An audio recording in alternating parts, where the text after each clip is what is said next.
Mr. Cool Universal. Here's a little view of it. It's got a nice little gold coated condenser. I installed it on the unit strut.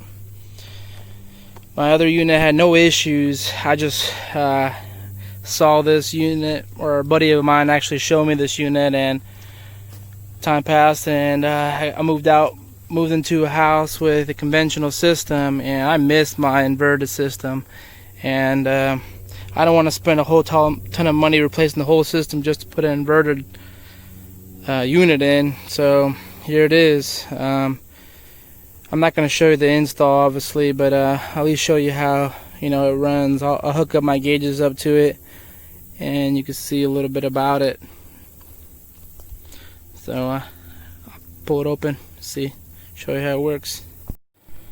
So here it's opened. With it off, it pulls about 0.7 with the, I'm guessing the heater that's on the compressor and all the electronics in here. So I just turned on the thermostat. I have a little Nest thermostat in here, so it should take a second. Kick in. Did it on Wi-Fi. I got my testers hooked up to it. As you can see, it's stabilized, and I had it off for a second. So let's watch it ramp up.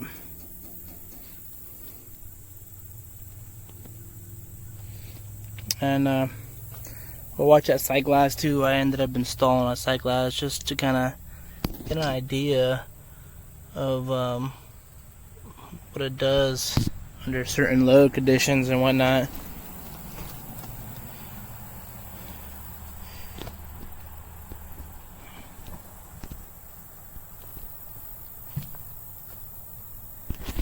It's got a Greek compressor in there, which I'm happy about. And when I first started running it, I used to give a little rattle right here underneath this. It was like a plate that was screwed down, but it would rattle a little bit under certain loads.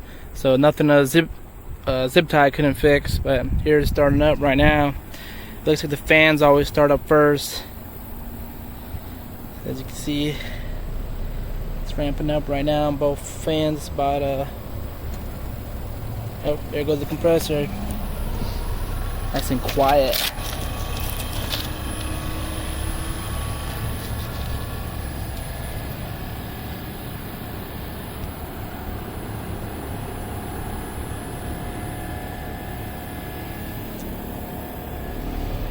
I mean, when it first takes off, you see a little bit of flashing off, which I find to be normal because it's not stabilized.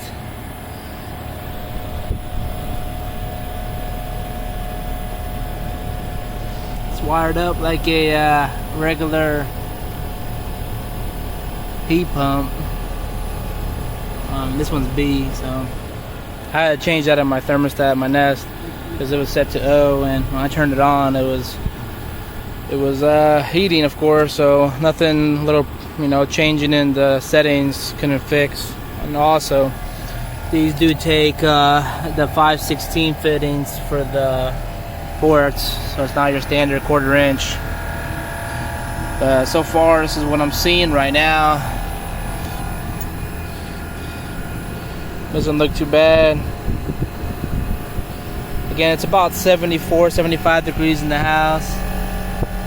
Now you see it's ramping up a little bit, and the fan's ramping up a little bit as well.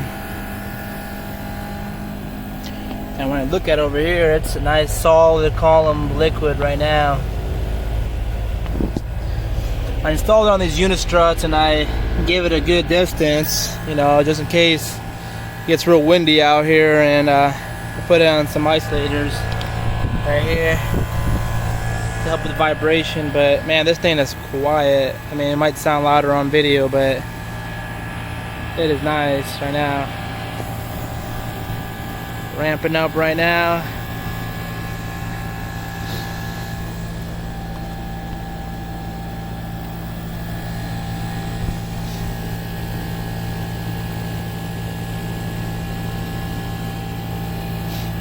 We'll watch it for a little bit and see what it does.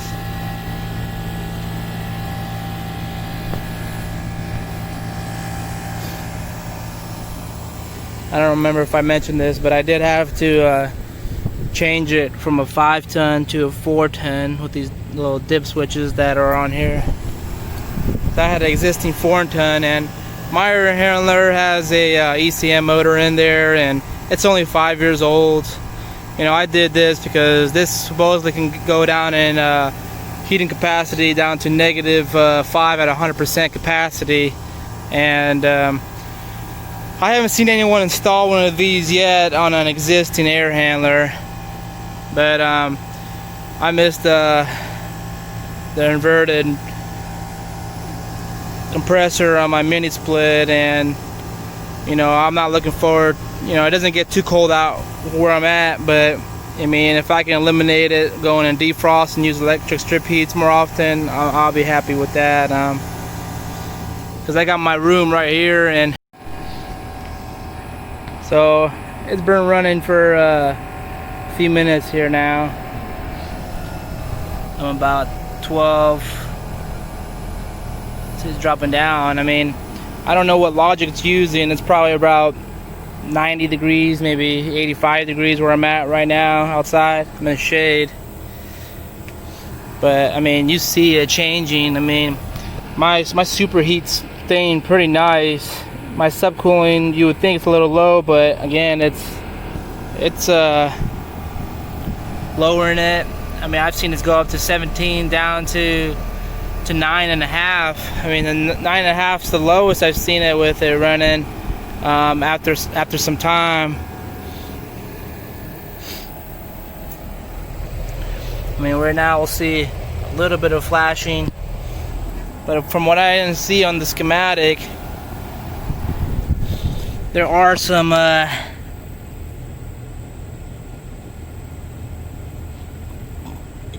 valves on here, some EXVs, I believe. Yeah, like the electronic heating, the electronic expansion valves built in here. So I mean, it's pretty smart, too smart for me, but it's working, man. Coming down right now.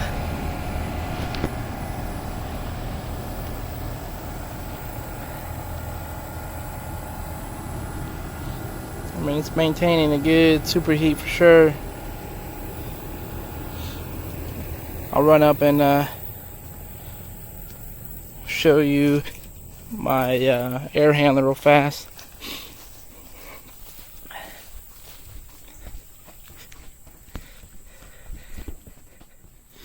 Actually, I'll show you my thermostat where we're at. So here's the thermostat. Got it set down to 70 degrees. And I'll go upstairs, show you my little air handler, just to prove that I have an existing system. Oh, got some stuff right here.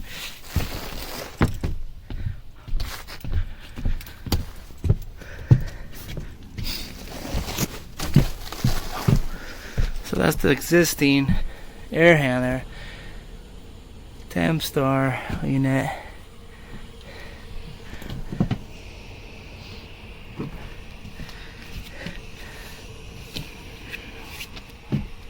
Nothing flashing off, it's nice.